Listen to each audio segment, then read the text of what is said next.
E aí galera, tudo bom com vocês? Gabriel Cabral, professor de Química do curso Ideia, tudo beleza? Bom gente, hoje nós vamos dar continuidade às nossas aulas de soluções, vai ser a parte 2, então se você não viu a parte 1, dá uma conferida para poder conseguir manter o ritmo, beleza? Então vamos nessa. Bom gente, na aula passada a gente viu a solubilidade mais focada em sais, sólidos e água. Agora a gente vai ver a solubilidade de gases também. A solubilidade de gases ela é regida pela lei de Henry, que diz o seguinte: ela relaciona a solubilidade de um gás em água ou em um líquido qualquer com a pressão desse gás. Como assim? Ela me diz que a pressão que o gás está sofrendo é diretamente proporcional à sua solubilidade. Como assim, professor? Imagine um gás sendo dissolvido em um líquido onde eu tenho um pistão. Vocês concordam comigo que se eu aperto esse pistão, ou seja, eu pressiono ele, vou aumentar a pressão que esse gás está sofrendo? E vocês concordam comigo que essas bolinhas aqui, ó, que elas estão tendo esse espaço livre, quando eu aumento a pressão, consequentemente a gente já viu que vai diminuir o volume. Quando eu diminuo o volume, vocês concordam que agora essas bolinhas têm menos espaço para elas ficarem sem estar solubilizadas, ou seja, elas vão ser empurradas para dentro da água. Então quando eu a pressiono, uma maior quantidade de bolinhas agora tem que ficar dentro d'água para poder ocupar o espaço que elas perderam, que elas podiam ocupar muito mais espaço, agora esse espaço não existe mais, então elas são pressionadas para baixo. Então o que isso quer dizer? Isso significa que se eu desejo aumentar a solubilidade de um gás em um líquido, eu posso aumentar a sua pressão, ok? Um efeito que vocês podem ver isso é no refrigerante. Se vocês aumentarem a pressão, o gás vai se solubilizar. Vocês diminuem a pressão, que é quando vocês abrem a garrafa, o gás se dissolve, ele sai da solubilidade, ele evapora e se libera no ar, ok? Bom, ainda sobre a solubilidade de gases, quanto à temperatura. Quando a temperatura aumenta, as partículas de gás ficam mais fáceis do líquido e por isso a solubilidade diminui. Como assim? A gente viu que as partículas de gases elas possuem energia cinética, todas as partículas, para ser sincero. E a gente viu que elas estão diretamente proporcional à temperatura que eu estou fornecendo. Então, por exemplo, quando eu trabalho com uma temperatura de 300 kelvins, a maioria das minhas partículas vão estar a 500 metros por segundo, ou 450, digamos. Agora, quando eu aumento a minha temperatura para 1200, a maioria das minhas moléculas agora está a 800 metros por segundo. Vocês concordam comigo que essas partículas aqui que estão se chocando com o Beck, que estão se solubilizando, dissolvendo aqui o tempo todo, saindo e vindo, se eu aumento a energia cinética delas, ou seja, elas começam a ficar muito rápidas, vocês concordam comigo que elas vão começar a conseguir sair mais fácil do líquido? Em vez de ela ficar aqui um tempo e tal e sair, agora ela fica um tempinho bem pequenininho e sai fora. Então a temperatura ela também influencia na solubilidade. Quanto maior a temperatura, menor a solubilidade. Como é que a gente pode ver isso na prática? De novo, o refrigerante. Quando você abre um refrigerante quente, até eu não sei se já aconteceu com vocês, você derruba o refrigerante quente, quando você vai abrir, você tem que abrir na pia, porque vai, começa a vazar tudo. Por que começa a vazar? Porque se deu energia cinética para as moléculas, elas estão muito agitadas, elas estão com muita energia e querem sair, elas querem se mexer, elas querem perder essa energia. Agora, quando ele está mais geladinho ali, naquele estado legal, quando você abre, é só sai um pouquinho do gás, mas o resto fica tranquilo. Deu para pegar? Beleza. Bom, dando continuidade no assunto, o próximo assunto vai ser unidade de concentrações. O que é isso? A gente já fez algumas questões onde eu falava mol por litro, grama por ml. Essas unidades elas são chamadas de unidades de concentração. Então, a gente tem diversas unidades de concentrações que são aplicadas para determinados problemas. Por exemplo, a gente tem a concentração comum, que é o que? É a massa do meu soluto pelo volume de solução. Então, por exemplo, quando eu preparo uma solução de algum sal, é muito comum eu usar a concentração comum, que é o que? Eu vou dissolver 60 gramas de cloreto de sódio em 3.000 ml de água. Qual é a concentração dessa minha solução? A concentração dessa minha solução é 60 gramas dividido por 3 litros, ou seja, 20 gramas por litro. O que isso quer dizer? Isso quer dizer que se eu pegar 1 litro dessa minha solução e eu for contar quanto de soluto tem nela, significa que tem 20 gramas de NaCl. Ah, professor, e se eu quiser usar minha solução em mol por litro, que é outra concentração que a gente vai ver agora, molaridade, eu posso? Pode. O que é que vai acontecer? Molaridade é só o número de mols em função do volume de solução. Então, antes você estava determinando sua solução de acordo com a massa. Agora você vai determinar de acordo com o volume. Então, em vez de colocar uma massa, por exemplo, eu coloco um número de mols. Se eu colocar 1 mol de HCl em 1000 ml de água, a minha solução é o que? É 1 mol em 1 litro. Então, em 1 litro de solução, eu tenho quantos mols de HCl? 1. Em meio litro de solução, eu tenho quantos mols? Meio mol. Em 2 litros, 2 mols. E assim por diante. Então, a concentração ela vai me dizer quanto eu tenho da espécie em solução. Então, quanto eu tenho da espécie em solvente. Depende da unidade que você está utilizando. Outra unidade comum é a molalidade, que vocês podem observar, diferencia o R e o L, né? Molalidade, que é o que? É o número de mols igual a molaridade, porém agora em vez de usar o volume da solução, a gente usa a massa do solvente. Então, por exemplo, 3 mols de HCl colocados em 3.000 gramas de água vai formar uma solução. Qual a solução é essa? 3 mols por 3 quilos, 1 mol por quilograma. Então significa que a cada 1 quilo da minha solução eu vou ter 1 mol de soluto para ela. Do mesmo jeito das outras unidades. Entenderam? Vamos lá. Bom, que é só com animação, desculpa. Outra unidade que também é muito utilizada e costuma cair bastante nas provas é parte por milhão. Uma dúvida comum que algumas pessoas têm é: e o que é parte por milhão? É grama? É líquido? É volume? É massa? É número de mols? Como é que eu vou saber qual é a unidade que ele está trabalhando quando ele fala ppm? Bom, quando ele fala ppm, a única coisa que ele está te dizendo é que é 10 a menos 6. Seja massa, massa, seja volume, volume. Então, o ppm, ele é uma unidade de concentração que não tem unidade, digamos assim. Porque se eu estou fazendo massa, massa, vocês concordam comigo que grama sobre grama é 1.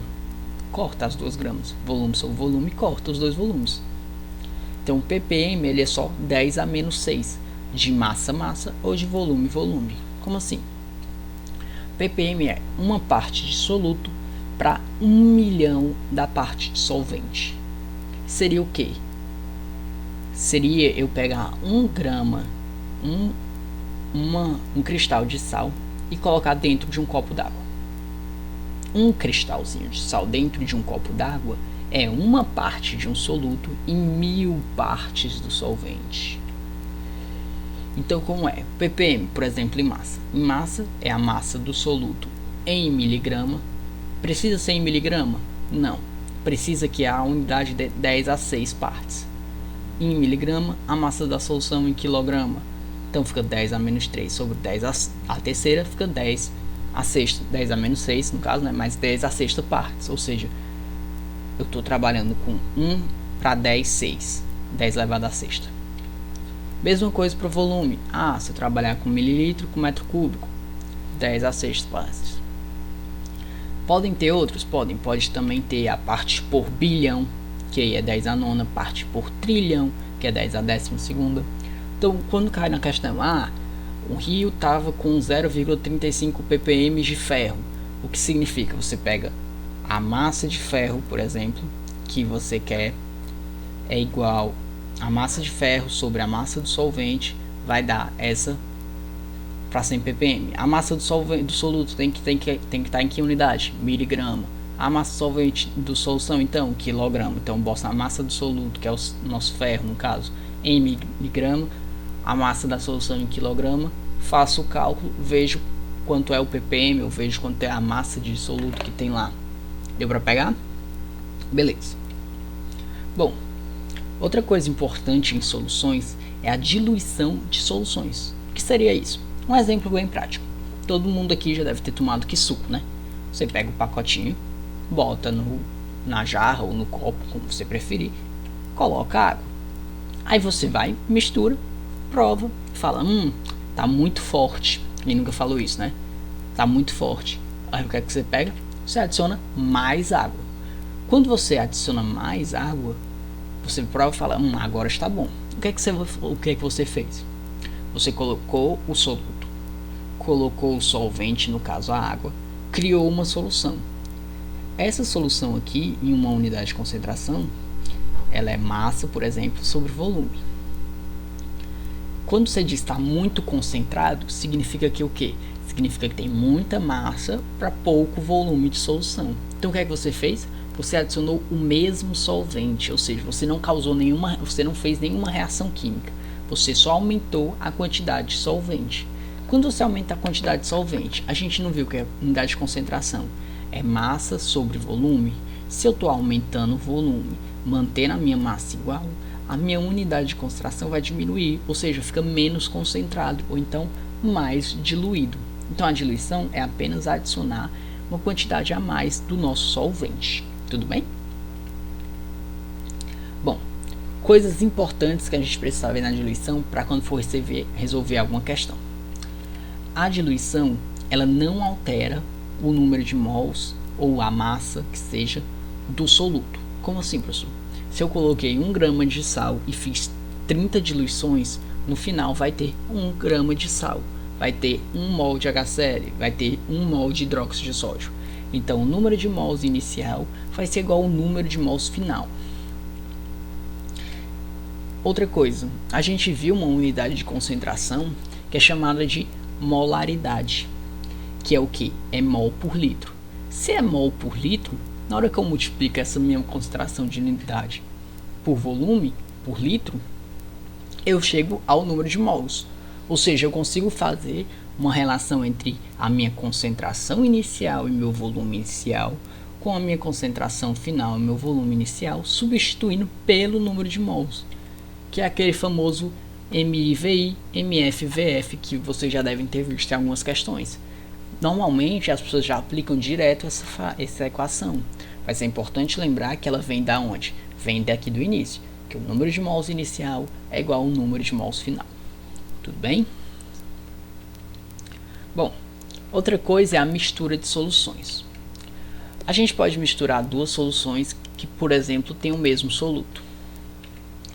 Se eu misturar uma solução de KCl com a concentração de 70 gramas por ml com uma de 40 gramas por ml, eu vou obter uma solução com uma nova massa de soluto, com um novo volume de solução e com uma concentração da solução, correto? Como é que eu vou saber qual é essa minha concentração, qual é esse meu volume e qual é esse meu massa de soluto? Como eu estou trabalhando com o mesmo soluto, basicamente eu vou fazer só uma soma. Eu vou somar a massa de A com a massa de B de soluto para identificar qual é a massa total de soluto na minha solução. O volume é a mesma coisa. Se o meu solvente é o mesmo, por exemplo, água, eu vou somar o volume de A com o volume de B. Vou determinar o volume de 200 mais 400, 600 ml de solução. E para determinar a concentração é muito simples. Não vou somar, obviamente. Vou fazer o cálculo. 30 gramas de KCl dividido por 600 ml de solução, 50 gramas por litro é a minha solução. Ok? Bem simples quando é o mesmo soluto. Também posso fazer com solutos diferentes. Posso fazer com KCl e NaCl, por exemplo. Quando eu fizer isso, vocês concordam comigo que agora, admitindo que esses dois solutos não vão reagir entre si, a minha solução ela vai ter duas concentrações diferentes. Uma concentração de KCl e uma concentração de NaCl. Então, para isso, eu faço a concentração de KCl, aqui era de NaCl, desculpa gente, 14 gramas por 0,6, 23,3. De NaCl, 16 gramas por 0,6, 26,6 gramas por litro. Então, a nossa solução tem uma concentração de KCl de 23,3 de 26,6. Eu não coloquei aqui porque não é muito comum, mas também pode acontecer de cair uma questão onde haja uma reação química na hora que eu misturo esses meus dois solutos. Se isso acontecer, eu tenho que ver o que é que vai formar. Quando eu ver o que é que forma, eu tenho que ver se toda a minha reação vai ser formada, se vou consumir todo um reagente, se vai ter rendimento da reação, ou seja, quando acontece a reação química, entre outros fatores, para poder determinar qual é a concentração dos meus 3 produtos agora gerados, ou 4, dependendo de quantos produtos vão ser formados. Então é bem mais complexo. Tudo bem? Bom, outra coisa que eu achei interessante mostrar para vocês eram os emulsificadores. São o que? A gente viu que para uma mistura acontecer, nossas duas substâncias elas têm que ter polaridades próximas. Como assim? Elas precisam se sentir atraídas uma pela outra. A gente sabe que a água e o óleo não se misturam. Se vocês quiserem fazer o teste em casa, botar um pouquinho de óleo e um pouquinho de água e ver que eles não vão se misturar.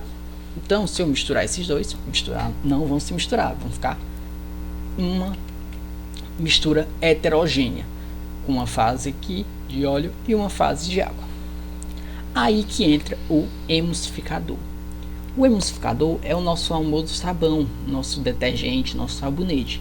O que é que ele faz? Esse nosso sabão, ele tem uma parte na estrutura polar e uma parte apolar. Então ele reage com as duas fases da minha mistura. Quando ele faz isso, ele torna essa minha mistura uma dispersão coloidal. Ou seja, ele emulsifica, ou seja, envolve pequenas partículas no meu óleo e consegue interagir com a água, porque ele interage o óleo com a parte apolar e interage com a água com a parte polar. E a gente forma essa dispersão coloidal, um coloide. E o que é um coloide? Coloides são misturas heterogêneas, ou seja, tem mais de uma fase, onde a matéria de uma das fases está na forma finamente dividida, ou seja, são aquelas pequenas partículazinhas. Exemplos: gelatina. A gelatina que você come em casa é um coloide. Você pode olhar para ela e falar: ah, professor, mas é homogêneo. Não, quando você observa bem de perto, você vê pequenas partículas dispersas no solvente. A maionese é um coloide. O desodorante é um coloide. Então existem diferentes tipos de coloides. Eu trouxe aqui uma tabela para vocês verem, ó. Exemplos, o estado físico de quem é a fase dispersa e a fase dispersante e a classificação que ela é usada. Se você quiser dar um pause para dar uma olhada, fique à vontade. Bom, os coloides eles têm algumas características interessantes que é válido trazer para cá. A primeira delas é o efeito Tyndall, que é o efeito óptico causado pela dispersão da luz pelas partículas coloidais. Quando eu passo uma luz em uma solução, ou seja, uma mistura homogênea, a luz ela passa reto, ela não sofre desvio nenhum. Agora, quando eu passo ela por um coloide, essas pequenas partículas divididas conseguem causar desvios na minha luz, causam desvios na luz, e eu consigo determinar a concentração a partir desses desvios. Porque se eu aumento a concentração, ou seja, aumenta a quantidade de partículas que tem lá, o desvio vai sendo cada vez maior. O outro efeito que elas possuem é o movimento browniano, que é o quê?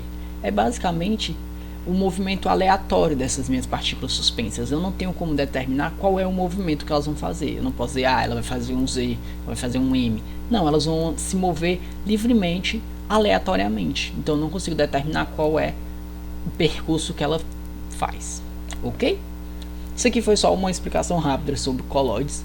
Não costuma cair muito, né? Nem mais em alguns outros vestibulares eles caem. Então, se quiser dar uma olhada, interessante.